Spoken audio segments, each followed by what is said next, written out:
Olá, meu amigo, minha amiga. Estamos de volta com mais um Portal do José. Em mais um começo de semana, já com muitos acontecimentos importantes se apresentando, que sinalizam que o futuro desses criminosos que fizeram tanto mal ao nosso país e à nossa sanidade física e mental está ficando cada vez mais grave. Isso está fazendo com que eles tenham comportamentos absolutamente desesperadores pelas redes sociais e que também salientam uma aliança que eu sempre disse aqui, que sempre existiu, né?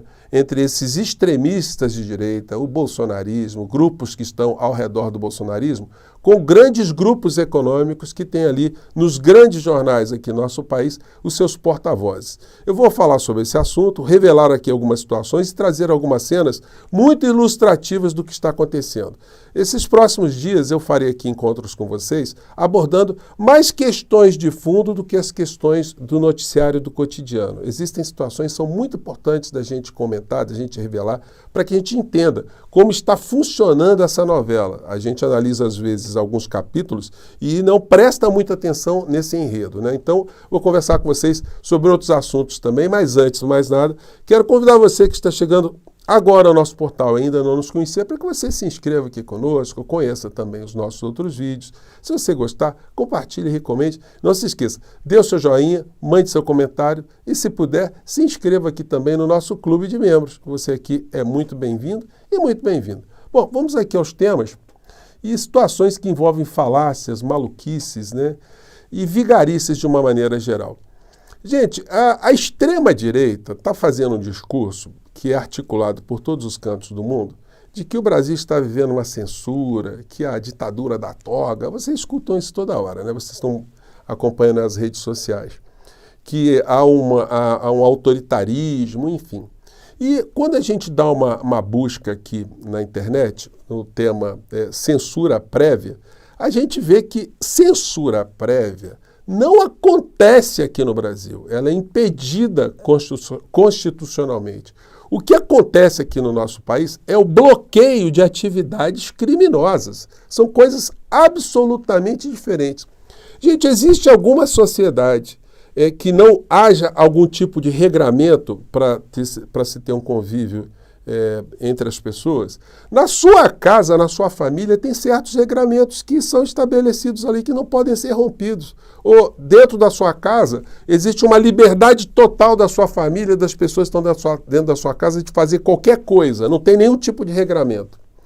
Isso que vale para o nosso convívio doméstico, vale para a sociedade de uma maneira geral. Não existe sociedade no mundo, em qualquer local, que não haja um regramento, que haja uma permissividade para se fazer qualquer coisa. Você tem liberdade para matar alguém? Bom, você pode até fazer isso, né? Mas isso não é um direito que você tenha. Você não vive, eu quero fazer as coisas que me der na cabeça. Eu não aceito nenhum tipo de restrição. Eu não aceito que me imponham algum tipo de regramento.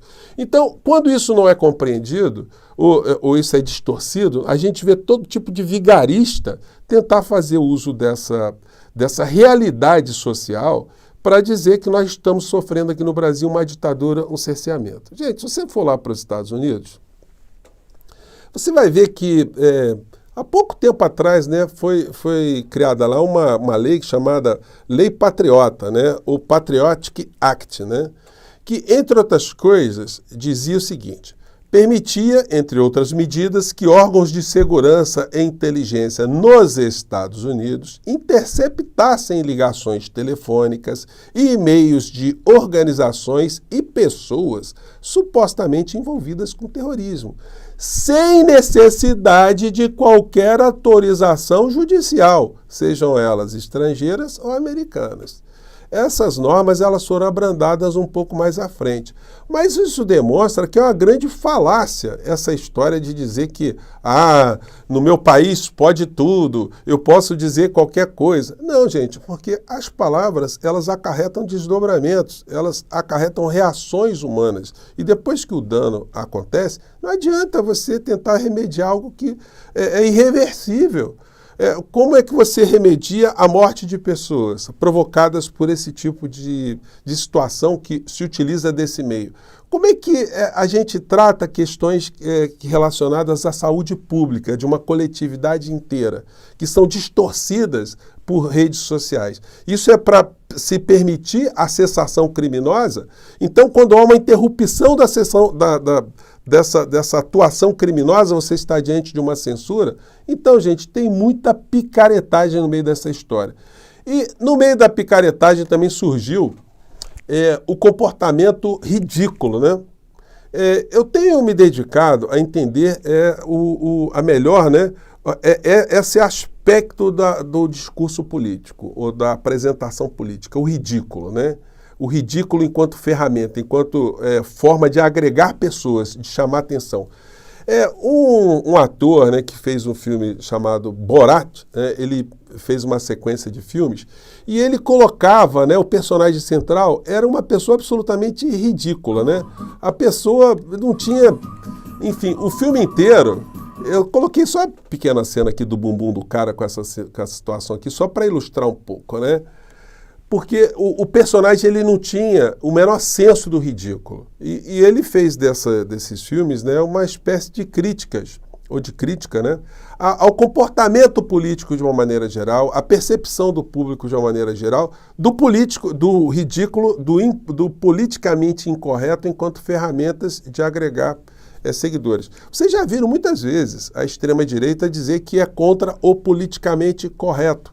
Ou seja, eles são contra aquilo que a civilização, que a racionalidade apresentou como melhores formas de convivência social. Então, muitas pessoas passaram a se identificar com o grotesco, né? Com a ignorância, aquilo que a gente chama de ignorância e ostentação.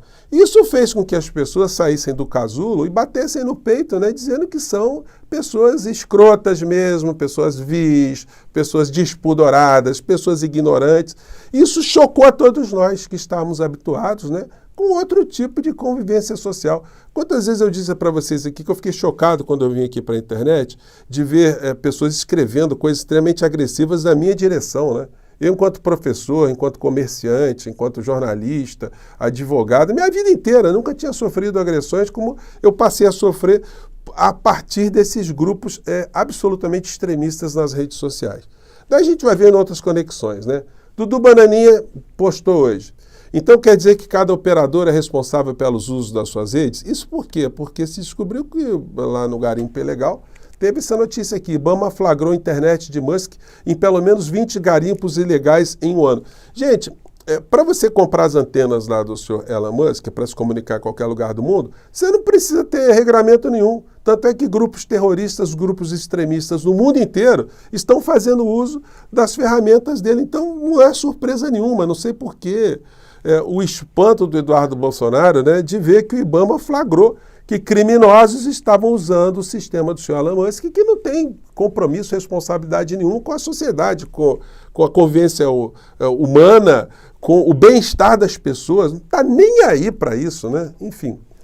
E aí a gente vai conectando os ridículos e os bizarros que transformam a bizarrice e o ridículo em ferramentas, né, em normalidade para eles. Caso da atriz pornô. Entenda por que Trump é réu e pode até ir para a cadeia. Julgamento começa nessa segunda. Bom, o Trump é outro personagem desse, né? A diferença é que ele, em relação ao Bolsonaro e ao Milley, por exemplo, que ele é um bilionário. Mas, enfim, o método é o mesmo que eles utilizam, né? E no caso dele, está sendo flagrado mais uma vez numa situação bizarra, né? Contratou serviços ali sexuais de uma pessoa, enfim. E depois, para comprar o silêncio dessa pessoa, porque estava em véspera de eleição, ele mandou o seu advogado dar $130 mil para essa mulher. E aí, o fato veio à tona, né? Enfim. E se comprovou que o dinheiro que estava sendo utilizado foi uma espécie de desvio de recursos, né, para pagamento de uma situação que não poderia ser, dentro da democracia norte-americana, aceita, né? E olha que eles têm uma liberalidade muito grande. Então, esse personagem pode ser condenado a ir para a cadeia, mas nos Estados Unidos ele pode, inclusive, concorrer mesmo estando preso, né? Vamos aguardar aí, porque as conexões do ridículo, elas não param. E uma aqui no Brasil veio essa aqui, né? O pastor de extrema-direita, que até agora não respondeu, né? O que ele acha do novo Deus dele ser usuário de todo tipo de drogas, né? E se apresentar publicamente dessa forma. Mas agora para o seu Malafaia e para o bolsonarismo, esse personagem é agora o novo Deus. Só que está devendo também, porque ele disse há 5 dias atrás que o Elon Musk ia apresentar uma série de provas, né, que o Brasil é a ditadura da toga. Povo abençoado do Brasil, o desespero daquilo que eu chamo do consórcio do mal, formado por Alexandre de Moraes, Grupo Globo e governo Lula. As denúncias gravíssimas de Elon Musk. Interessante que... Que denúncias gravíssimas, senhor pastor? O senhor podia reproduzir aí para a gente quais são as denúncias, né? Qual a substância dessas denúncias? Denúncias entre aspas, né? Bom, então fica aí o mundo ridículo enquanto ferramenta de articulação política. Daí, gente, eu falei com vocês também desse evento aqui, que o Bolsonaro, ele puxou aplausos para o Elon Musk, todo mundo aplaudindo de pé, né? Como se fosse aplaudindo o ET de Varginha que veio para a Terra para salvar os habitantes do planeta, né? No caso, os habitantes desse mundo paralelo aqui. Vou colocar mais um trechinho aqui, bem rapidinho. O nome de X é a pessoa que tem mostrado para nós para onde está indo a nossa liberdade. Quem está corroendo a liberdade no Brasil? Quem está cometendo a arbitrariedade no Brasil? Então hoje ele não vai me entrevistar. Eu vou fazer a... Então, quer dizer, o discurso do bolsonarismo é esse, que o Elon Musk está ajudando a mostrar que está tendo um cerceamento de liberdade no nosso país, que veio salvar o nosso país, etc, etc, etc. Isso está fazendo muito engajamento nas redes bolsonaristas, né? A ignorância e o ridículo vai acarretando cada vez mais adesões. E aí o Nicolas Ferreira publicou: de acordo com a Bytes, eu fui o congressista que mais ganhou novos seguidores no X após as menções de Elon Musk. Agradeço a todos que me seguem de vários países do mundo. Não vai ser fácil me censurar. E não, o problema do senhor não vai ser censura, não, vai ser a cadeia. A cadeia. Se eu for preso, o senhor vai ficar ali dentro, o senhor não vai ter acesso, né? Bom, então vamos aguardar aí, porque tem coisas para vir aqui, né? E o senhor sabe que o senhor está devendo também, que o senhor vai ser alcançado quando essa história toda estiver finalizada. Governo suspende novos contratos de publicidade no X, disse Secom. Achei que a informação é verdade. Agora, eu acho equivocada essa medida, porque uma coisa é o problema ideológico com o dono da rede. Outra coisa é você utilizar a rede para divulgar suas ideias, contestar, enfim, apresentar para a sociedade o ponto de vista, enfim. Não acho que... Até porque é o seguinte, retirar a conta ou deixar de fazer algum tipo de intervenção, de informação por essa rede social, isso aí não vai diminuir nem um pouquinho dos rendimentos do bilionário. Então, a gente acaba fazendo uma atitude que não corresponde aos melhores interesses da nossa luta, né? Enfim, apenas um registro aqui. Não é por outra razão que a gente está vendo, no meio desse desespero todo, publicações cada vez mais insanas. O Inelegível publicou aqui uma entrevista com um bandido, né, que se apresenta como do PCC, dizendo que a bandidagem toda teria votado na esquerda, teria votado no Lula. Por isso que eu digo para vocês que o enfrentamento ele não pode ser pelo silêncio. Esse tipo de percepção está equivocada. E hoje, mais cedo, eu falei no nosso encontro sobre essa questão nessa matéria aqui. Com crises frente ampla do governo, virou cada um por si, admitem aliados. E aí eu separei aqui mais um trechinho para conversar com vocês aqui. Segundo a matéria que foi feita, né, ouvindo vários membros do governo, a seguinte percepção também. Faltam voluntários. Segundo aliados que participaram dos mandatos de Lula 1 e 2, mesmo os ministros mais próximos evitam, abre aspas, mandar a real para Lula. Preferem focar em dados técnicos, repassar conquistas e problemas e responder quando perguntados, mas não tocam em assuntos delicados, até evitam passar perto da sala do presidente. Aí fica complicado, né, gente? Eu estava vendo aqui a live do López Obrador, lá na Argentina, no México. Gente, estava agorinha mesmo, estava com 120 mil pessoas ao vivo. Comparando com a população do Brasil, seria, se o Lula estivesse fazendo uma live nesses formatos aqui, uma live com mais de 200 mil pessoas, né? Informando, sendo questionado ali pelos jornalistas, contestando algumas coisas que são apresentadas. Isso funciona pra caramba. Infelizmente, no governo Lula foi feita uma tentativa de live absolutamente ruim, que a gente criticou aqui numa terça-feira de manhã, que ninguém assistia, e, portanto, saiu do ar. O Lula pode ter ficado meio ressabiado com essa história. Ó, isso aí não deu certo, mas as pessoas da SECOM têm que arrastar o presidente da República para os debates. Nós já estamos aí com 1 ano e 4 meses de governo Lula, e o Lula não frequenta as redes sociais, ele não vai nos programas, não estou dizendo o nosso portal não, mas todos, isso tinha que ser uma rotina, ficar conversando, escutando, para entender o que está acontecendo, porque senão a gente deixa espaço apenas para a insanidade, né? E não é isso que a gente quer, isso pode causar grandes danos no futuro. As pessoas que têm projetos pessoais dentro do governo, elas têm que pensar muito mais no Brasil do que nos seus projetos pessoais. É por isso que eu estou aqui, por isso que eu critico e é por isso que a gente tem que seguir nessa linha, né? Gente, eu fico por aqui mais uma vez, um grande abraço e como eu disse para vocês, eu vou abordar temas mais de fundo, ao invés de ficar só tocando aqui em alguns assuntos específicos do nosso cotidiano, tá bom? Mande seu comentário para cá, um grande abraço e a gente se encontra no outro Portal do José. Tchau!